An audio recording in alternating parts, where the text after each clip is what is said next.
Hello, I'm Dr. Rob Hicks and I'm a GP working in London.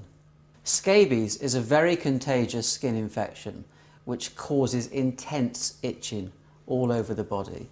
It occurs when the scabies mite burrows into the skin, eating its way into the skin.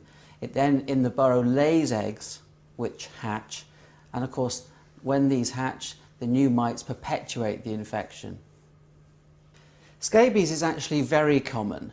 It's more common in children and in women.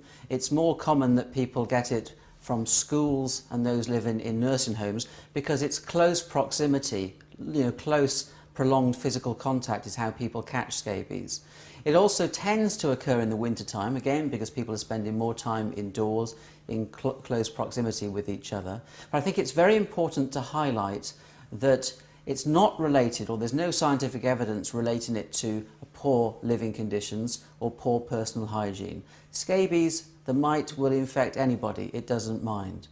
Now, how people get the scabies infection is through prolonged close physical contact. The mite can't jump and it can't fly. So we're talking about things like prolonged hand-holding, sexual intercourse, sharing a bed with somebody, for example. Now, thinking of the symptoms of scabies infection, obviously it's intensely itchy, people just can't settle and they're often clawing at their skin.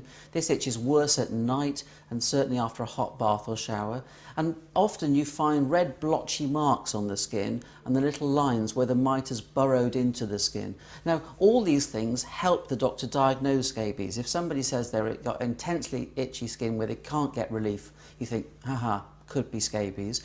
Examine the skin and you may see the red blotchy marks and the thin lines, particularly in the warmer areas of the skin, and that's where the mites like to be. So in skin creases, between the fingers, under the nails, for example. And then if somebody says that somebody else within the household also has very itchy skin, then that adds weight to the probable diagnosis of a scabies infection.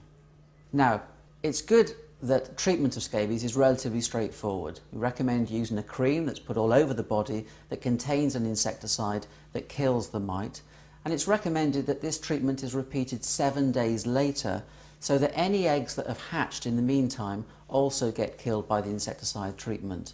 Very important also that somebody's given a treatment to relieve the itching, a cream or maybe an antihistamine tablet, which may also help them sleep at night and get a decent night's sleep so they're not feeling tired the next day.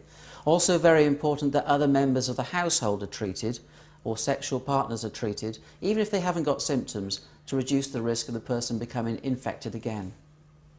Good idea to boil wash household linen, clothing, bed linen and towels to make sure that any mites that have survived on these articles are killed, and boil wash more than 50 degrees centigrade. What's very important is that scabies is a very common infection, easily treated, and people shouldn't be embarrassed about asking for advice about it. And they can get this advice from their local genito-urinary medicine clinic or sexual health clinic, certainly from their GP or their practice nurse, or they can pop into their local pharmacy and ask their pharmacist for advice.